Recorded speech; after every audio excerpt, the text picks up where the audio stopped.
Welcome back to Fashion and Beauty Talks on Arise News. I'm Veronica Odeka. Wana Sambo is the creative director of the fantastic label Wana Sambo, a ready-to-wear brand. She founded in her teenage years at university. After seeking a particular fashion style which wasn't sold for far too long, she decided to create a brand that her and other fellow fashionistas could relate to. 8 years down the line, she has craved a niche for herself, and today she'll be telling us all about her journey. Welcome to the show, Wana. I am super excited to have you. Hi, Veronica. You know, just like I read and I talked about, one of the things was, you know, you started it in your teenage years in university. I have been privileged to see you since I've known you for, I think, the last 8 years. But it's really important to have you on the show today because there's so many young women who will identify with everything that you're talking about. Why don't you share with us a little bit about this journey, where the creativity came from wanting to be involved in fashion? First of all, I'm going to say I'm so excited to be here because you are a style icon. Thank you. Don't just be acting modest. You are a style icon, legit. Thank you. And like, I think that, like it was, you just said now, I started it in my teenage years when I was in university. I like easy pieces. I like flowy pieces. I like pieces that can translate easily from day to night. But I didn't find that anywhere in Nigeria. It was very hard at the time. I mean, 8 years ago, there were not so many ready-to-wear stores. There were not. In fact, I don't think ready-to-wear existed 8 years ago. No, it didn't. Exactly. Yeah. It didn't. We were still buying a lot of foreign brands. A lot of foreign brands. And one of the things I noticed was, even with the foreign brands, there weren't so many diverse looks. You would just have similar, maybe like T-shirts and jeans. And that was so not my style because I don't like jeans. I hardly wear T-shirts, you know. So I wanted to create something that was African. I initially started with Ankara pieces. So I was making Ankara pieces as ready to wear, making them look wearable, like so everyone else can wear them. And then obviously as I grew down the line, I decided to switch it to things that I felt more comfortable with, fabrics that I felt were easier to use and were suitable for the African or Nigerian climate. Okay, so let me ask you this. A lot of times you meet designers who either have this idea of the person that they're designing for, not necessarily themselves, interestingly enough. And then you meet other designers that they are their brand. You know, they are creating for the woman who identifies with them. For someone like yourself, first of all, share with us, what about the Wana Sambo brand and who is the Wana Sambo woman? And also, because you started in university and you've grown, has the style changed and has the brand grown with you, or has it remained the same? Oh, okay. So first of all, the Wana Sambo woman, we say, is strong, sexy, and exotic. She's you. She's Definitely everything. About your brand. Yeah. Thank you. So we try our best to stick to that particular statement with everything that we design. Obviously, we have to move along with the time. So basically, we don't want to be caught behind. We're a brand that is on trend, but we're not trendy.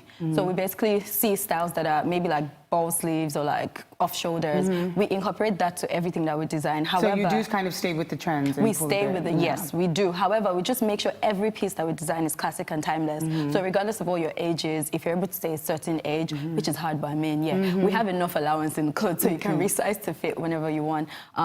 So yeah, the Wana Sambo woman is strong, sexy, and exotic, like I said. She starts at the age of 16, from 16 to about 55. Because we believe at 16, you kind of already have a sense of who you are. You start to define your identity. So you try on so many styles, you figure out which one works for you, and then you go from there. And at 55, obviously, I mean, if you're a style icon, you're a style icon at 55. So basically, that's who the Wana Sambo woman is, and that's who we cater to. Okay, so let's just talk about the fact of building a brand in Nigeria in itself can be a massive struggle and a challenge. What are some of the early challenges that you had, and did you have a great support system, or how did you get on your feet to begin the brand? So I decided today on this show, I'm going to be more honest than I've ever been. Yes, good. I'm going to be like, because I feel like, because I deliberately keep myself away from the brand, half the time a lot of people don't know maybe like the struggles. I think I deliberately keep myself away because I don't want to look. So the brand looks exotic and sexy and appealing to everyone, but behind the scenes, sometimes you're manic half the time during the day because you're stressed about tailors, you're stressed about employees and behaviors, things like that. So I feel like one of our biggest challenges in Nigeria, I would use Nigeria because I mean we're a Nigerian brand. Where you are right now. Is competence of staff. So basically from the tailors to everybody that works with you. So your challenge is as a brand, not only are you passionate about being a women's wear designer, but Yeah. most of the struggles you feel have come from just retaining staff and like Yeah. your admin process. Yeah. So that's what really necessarily affects the brand. Yeah, I think so. Because I think the general issues we have, which we can bicker on about all day, there's no light, there's no Yeah. support system from the We already government. know those are there. We already know those are there, but when you try to move past that certain level, so to speak, you have employees who are, honestly, to be fair, they do their utmost best, but the problem is the skills gap. So basically, you keep training and training and training. So you spend months training for people to fit into a certain role, and then sometimes they still don't fit, and then you have and then you also have tailors who are like, oh, they work with you for like a month, and then after a month they disappear. Sometimes we're like, it's the beginning of a month and there's no tailor in factory. Wow. Why did they leave?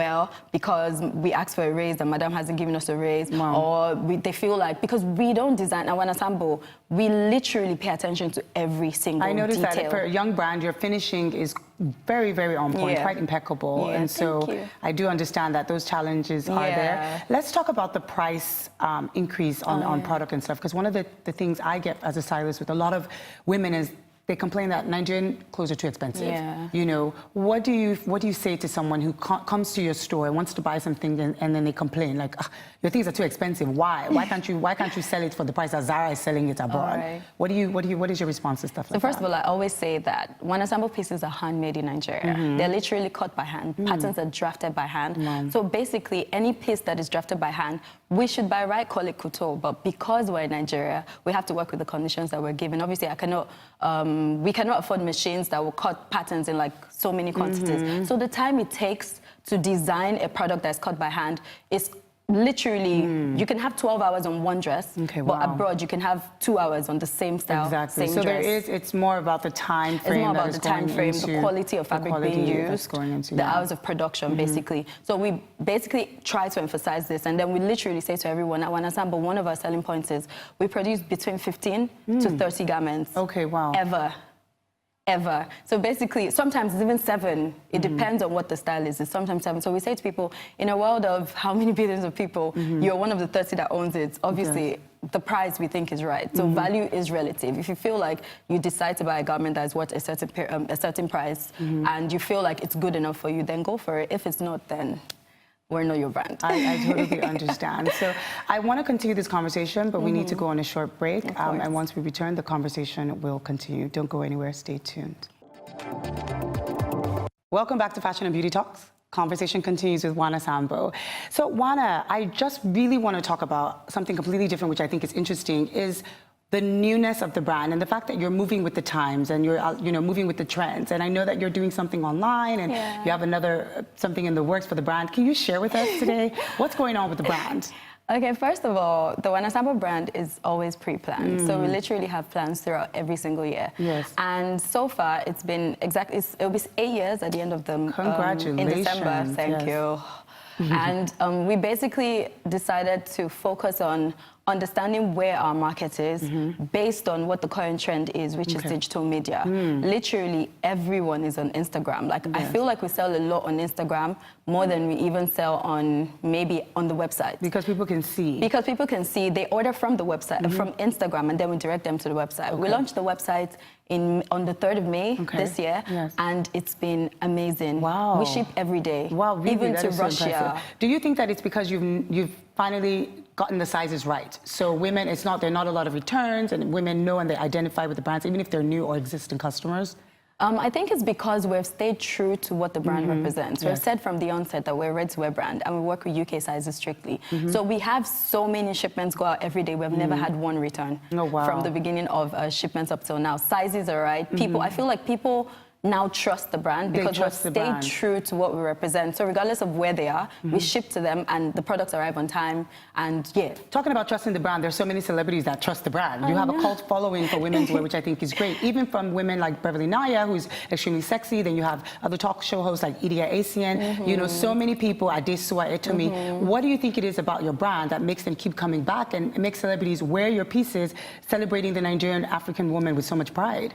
I think it's, again, because we have stayed true to what we said on the tin. We say we're a ready-to-wear brand. We're strong, sexy, and exotic. And we exude that in every single garment that come out. We're deliberate about it. Our finish, our fit, our cut, we're deliberate. So whenever people come back to your brand, it shows that you've done something right. It shows that what you promised you have delivered. So this keeps them coming, and they actually, again, trust you. Yeah, exactly. Customer service as well, I mean. Is great, So I feel it's because we have stayed true to what we represent, and we have not gone I love that. I love that. Staying true. And you as well. Thank you. Yes, I do wear Wana Sambo. So stay true to the brand. What is next for the Wana Sambo empire? So we are about to launch our bridal line. Wow, that is super exciting. That is so exciting. Bridal's not easy, but you've worked hard enough to where you feel that you can take on this challenge. We feel like now we've dressed the Wana Sambo woman every day, so we're now trying to focus on one of the best days of the rest of our life. Because obviously, if the woman started when she was young, she's grown now, and a lot of them are getting married, they're engaged, and so this would be the right step to definitely take. Actually, because we actually do custom bridal orders, we do custom bridesmaids orders as well, but because I'm very deliberate about what the brand should say, I've not been in a hurry. We focus not on money, we focus on quality, we focus on delivery, we focus on customer satisfaction. So I've focused on that, and now we understand the woman's body type, we understand what these people like. So we trust ourselves enough to be able to handle you on the best day of your life without you, one of the best days, I mean. Without you feeling like, oh, this designer ruined my dress, or she's ruined my day. So yeah, it's very exciting. It's so exciting. Really exciting. I definitely want to thank you for coming on the show, but before we go, I know you are wearing Wana Sambo now, one of your pieces. Can you tell us what this piece is and where people can go to get something similar or something else? Oh, absolutely. This is called the Blueprint Pair. I mean, our Instagram is Wana Sambo. We're Wana Sambo across every single platform. So wanasambo.com. Yes, our website is wanasambo.com. We shop, you can shop online, and you can be shipped worldwide. Okay, fantastic. Thank you so much, Wana, for coming on the show. Thank you so much for having me. Now, that's all from Fashion and Beauty Talks today. Thank you so very much for watching. Till next time, goodbye.